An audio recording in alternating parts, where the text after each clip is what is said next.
So I recently moved down here from Wisconsin, and everyone asked me why I was moving to Florida.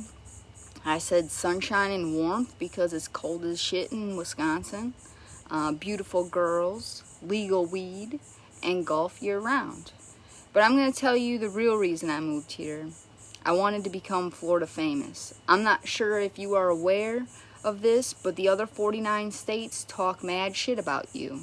There's a website dedicated to the stupid shit Floridian people do. And with stars in my eyes, I was like, that could be me. About a week before I got here, a young woman from Florida was arrested for kidnapping a scientist so he could clone her dog. I called my sister in a panic and told her I had to get to Florida stat because all the good ideas were being taken. I turned 40, and that's been weird. I've never really cared about my age. I mean, I look 28, I act 16, my family still treats me like I'm 12. So it's never really mattered to me. But when people ask me my age, I find myself whispering, 40. I remember my uncle at his 40th birthday thinking he was so old. Well, the other night I slept on the couch, and that's when it really kicked in for me that I am indeed 40 and old. I also didn't realize how hard it would be to make new friends at my age. I grew up in a small town, and 90% of my friends I'm either related to, so they had to be my friends, or it was just small pickings, so you're just friends with me because who else is there to be friends with? Now they're stuck with me because they're too lazy, and I have 30 years worth of secrets. I did make it easier on them by moving my annoying ass across the country because I'm a good friend like that. You're welcome. I don't drink, so going to the bars isn't really my thing. I currently live in an old folks community, and I do love old people, but drinking prune juice and talking about the weather isn't really my thing either. I also work alone, so no coworkers to talk shit about. Factor in that I really don't like people. I don't know why I don't have any friends. Dating, and I use that term very loosely, dating in Florida is the wildest experience of my life. And that's saying something because I have dated several crazy bitches. So much so that I started to believe that I was the crazy bitch. But after talking to my non-biased friends, it's been confirmed that I am in fact not a crazy bitch. Anyway, so far I have hooked up with a prostitute. And in my defense, I was told she was a former professional. However, I did loan her some money and she hooked up with me right after that. So I kind of feel like I paid for sex.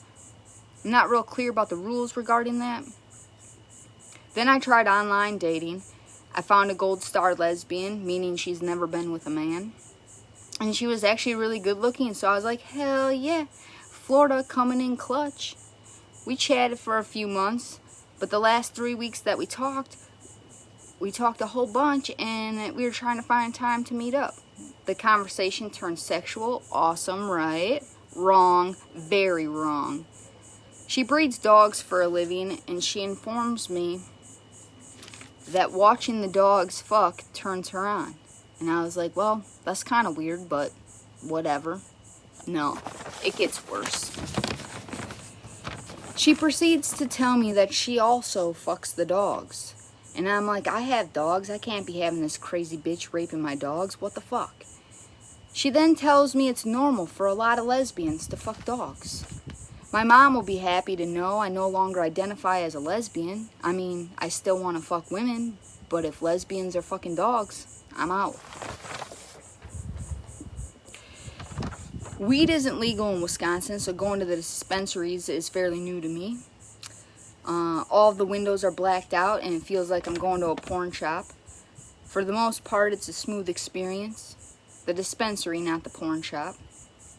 Just so we're on the same page about that. The other day I had to wait an hour and a half to look at the goods. It gave me flashbacks of waiting at my dealer's house, pretending we are friends so his neighbors don't get suspicious, having to talk to his weird roommate while he plays video games, feeling like I'm held captive for $50 worth of weed.